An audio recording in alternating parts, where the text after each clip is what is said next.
የኢትዮጵያ አየር መንገድ ወደ ፈረንሳይ ሊዮን ከተማ በረራ መጀመሩን ይፋ አድርጓል። ወደ ሊዮን የተጀመረው የመንገደኞች አገልግሎት ለአየር መንገዱ በፈረንሳይ ሶስተኛ መዳረሻ ሲሆን የዓለም አቀፍ መዳረሻዎችን ቁጥር 146 አድርሷል።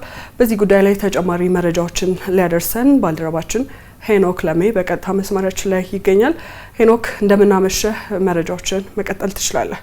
አመሰግናለሁ ሜሮን፣ እንደምን አምሽተሻል? ቀደም ሲል በመግቢያሽ ላይ እንዳነሳሽውም የኢትዮጵያ አየር መንገድ በዓለም አቀፍ ደረጃ ያለውን መዳረሻ 146 ያደረሰበትን አዲስ መዳረሻ ነው በዛሬው ዕለት ይፋ ያደረገው። ይህቺ ከተማም የፈረንሳይዋ ሊዮን ከተማ ሲሆን እንግዲህ ከዚህ ቀደም ወደ ፓሪስና ወደ ማርሴይ በረራዎችን ሲያደርግ መቆየቱ ይታወቃል። ታዲያ በዛሬው ዕለት ደግሞ ወደ ሊዮን በረራ ማድረግ መጀመሩን ይፋ አድርጓል ማለት ነው። እንግዲህ እንደሚታወቀው የኢትዮጵያ አየር መንገድ በአፍሪካ ብሎም በዓለማችን የአቪዬሽን ኢንዱስትሪ ስመገናና ሆኖ በርካታ ስራዎችን እየሰራ እንደሆነ ይታወቃል። ታዲያ ከዚህ ጎን ለጎን ደግሞ በዓለም አቀፍ ደረጃ ያለውን መዳረሻ ቁጥር እንዲሁ እያሳደገ ይገኛል። በአፍሪካ ብሎም በዓለም አቀፍ ደረጃ ያለውን አጠቃላይ የመዳረሻ ቁጥር በመጨመር በዓለማችን የአቪዬሽን ኢንዱስትሪ ስመገናና ሆኖ እየቀጠለ እንዲሁም ደግሞ ግዙፍ የሆኑ ማስፋፊያ ፕሮጀክቶችን ጭምር እየተገበረ እንደሚገኝ ነው የሚታወቀው። ታዲያ በዛሬው ዕለት ይፋ የተደረገውን የሊዮን መዳረሻን ጨምሮ በአጠቃላይ በዓለም አቀፍ ደረጃ 146 መዳረሻዎች እንዳሉት በዛሬው ዕለት እንዲሁ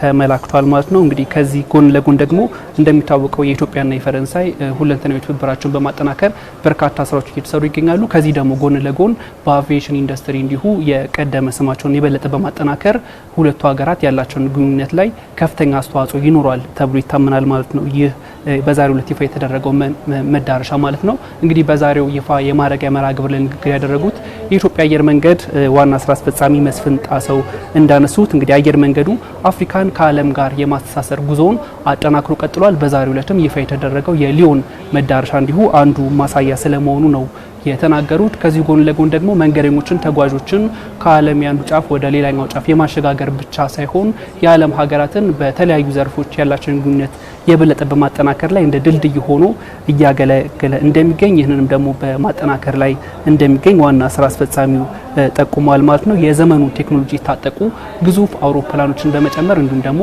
በዓለም አቀፍ ደረጃ ያለውን መዳረሻ ቁጥር በማስፋት ይህ አየር መንገድ በዓለም አቀፍ የአቪዬሽን ኢንዱስትሪ ያለውን ስም በበለጠ የማጠናከር ስራዎችን በማጠናከር ላይ ይገኛል ያሉት። እንግዲህ የኢትዮጵያና የፈረንሳይ ግንኙነት በተመለከተ ባነሱት ሀሳብም እንግዲህ ቀደም ሲል እንዳነሳ ነው ወደ ፓሪስና ወደ ማርሴይ በርካታ በሳምንት ወደ 3 በረራዎችን ያደርጋል።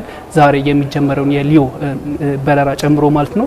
ታዲያ ከዚህ ደግሞ ባለፈ የሁለቱ ሀገራት የአቪዬሽን ግንኙነትን የበለጠ ያጠናክራል የተባለው እንግዲህ በፕሮጀክቱ እየተተገበረ የሚገኘው የቢሾፍቱ ዓለም አቀፍ አየር መንገድ እንግዲህ እየተሰራ ወይም ደግሞ እየተገነባ እንደሚገኝ ይታወቃል። ታዲያ በዚህ በግንባታ ሂደት ደግሞ በጥናት እንዲሁም ደግሞ በማማከር ሂደቱ ላይ በርካታ የፈረንሳይ ግዙፍ ኩባንያዎች እየተሳተፉ እንደሚገኝ ይህም እንግዲህ የሁለቱን ሀገራት ግንኙነት የበለጠ የሚያጠናክሩ ሌሎች ማሳያዎች ስለመሆኑም ጭምር ጠቅሷል ማለት ነው።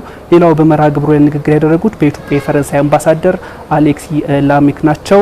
እሳቸው እንዳነሱም ኢትዮጵያና ፈረንሳይ እጅግ በርካታ ዓመታትን ያስቆጠረ በተለይ ደግሞ የአቪዬሽን ኢንዱስትሪው ላይ በርካታ ዓመታትን ያስቆጠረ ግንኙነት እንዳላቸው ጠቅሰው በዛሬው ዕለት የተጀመረ ወደ ፈረንሳይ የኢኮኖሚ ማዕከል ወደ ሆነችው ሊዮን የሚጀመረው በረራም ይህንን በተግባር የሚያሳይ ብሎም የሁለቱን ሀገራት በበለጠ የሚያጠናክር ሁነኛ ማሳያ ስለመሆኑም ጭምር ገልጿል ማለት ነው። አሁን ላይ ያሉትን ስራዎች ጨምሮ በቀጣይም በተለይ በአቪዬሽን ዘርፉ ላይ የሁለቱን ሀገራት ግንኙነት ማጠናከር በሚቻልባቸው መስኮች በትብብር መስራታቸውን እንደሚቀጥሉም ጭምር ጠቅሷል ማለት ነው። እንግዲህ ሜሮን በአጠቃላይ የኢትዮጵያ አየር መንገድ 8 ዓመታትን ባስቆጠረው የአቪዬሽን ኢንዱስትሪ ላይ በርካታ ስራዎችን እየሰራ ይገኛል። እንዲሁም ደግሞ በስራ ላይ የሚገኘው ወይም ደግሞ ፕሮጀክቱ እየተተገበረ የሚገኘው የቢሾፍቱ ዓለም አቀፍ አየር ማረፊያም እንግዲህ ወደ ስራ ሲጀምር በአመት ወደ 110 ሚሊዮን ተጓዦችን እንዲሁ መንገደኞችን ማንቀሳቀስ እንደሚችል ታምኖበት እየተሰራ ይገኛል። ይህን ጨምሮ የመዳረሻ ቁጥሩን የማስፋት ብሎም ደግሞ የአየር ማረፊያ ፕሮጀክቶችን በመንደፍ በአቪዬሽን ኢንዱስትሪ ላይ ያለውን ተቀባይነት የበለጠ የማላቅ ስራዎችን አጠናክሮ እየቀጠለ ይገኛል ማለት ነው። እንግዲህ በአጠቃላይ ሜሮን የኢትዮጵያ አየር መንገድ በአውሮፓ ያለውን የመዳረሻ ቁጥር ወደ 23 ማድረሱን በዛሬው መርሃ ግብር ተመላክቷል ማለት ነው። እንግዲህ ከነገው ዕለት አንስቶ የዓለም አቀፍ ተጓዦችን ወደ ሊዮን የፈረንሳይ ከተማ እንደሚያንቀሳቅስ በዛሬው መርሃ ግብር ተመላክቷል። ያለኝ መረጃ ይህን ይመስላል። ወደ አንቺ እንመለስ። እናመሰግናለን ሄኖክ ለመረጃ። መልካም ምሽት።